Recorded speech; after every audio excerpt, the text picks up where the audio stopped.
હવે એવા માટે નવરી ના હોય માતાજી.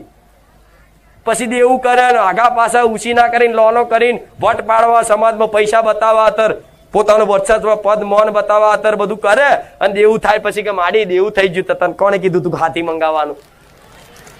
થાય કે નહીં આવું? અરે તમારી જેઠવાણી હોય બધા ગોનના બૂટા આખા ગોનનો પહેરતી હોય, દોરા 4 પહેરતી હોય, તમારે શું ઈર્ષા કરવાની હોય? તમારો પતિ ઓછું કમાતો હોય તો એક દોરો હોય અને ના હોય વેઠી લેવાનું. પતિની મજબૂરી હોય કદાચ બાપડાની, ચોંટવાનું નહીં, દોરો લઈ આવે.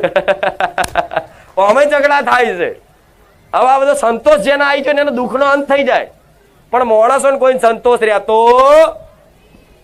સૌથી મોટું સુખ શું? સંતોષનું. જેના જીવનમાં સંતોષ આવી ગયો કે હસ બસ હવે કશું ના જોઈએ. આ વસ્તુ ક્યાં મળશે? માતાજીના શરણમાં, ભગવાનના નામમાં. બસ હવે ભગવાન ના જોઈએ, કશું જ ના જોઈએ, બસ તમે આવી ગયા, બધું આવી ગયું.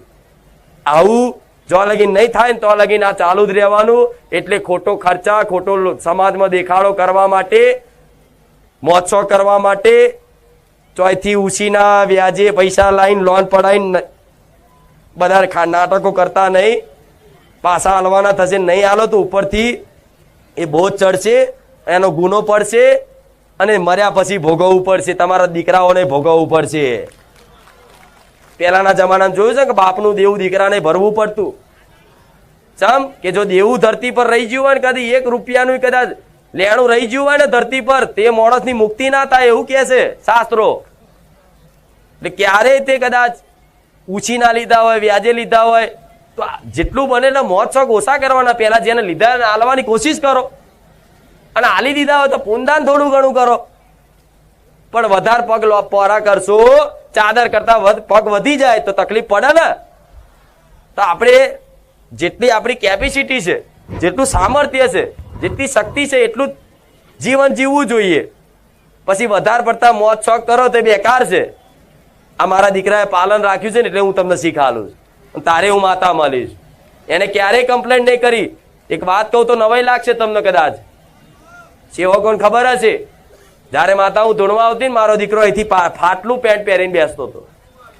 પૂછી જો, અંદરનો શર્ટ ફાટલો હોય. તારે દુનિયા એવો મજા કઈ કરતા કે એની માતા હોય તે એના ફાટલા કપડા પહેરાવે છે, આપણને શું હાલ છે? આજ આવી જાવ લેડો બતાવી દઉં. પણ મારા દીકરાએ ક્યારેય એની બાજુ દ્રષ્ટિ નહીં રાખી. એને સમજાવું, રોજ સમજાવું કે દીકરા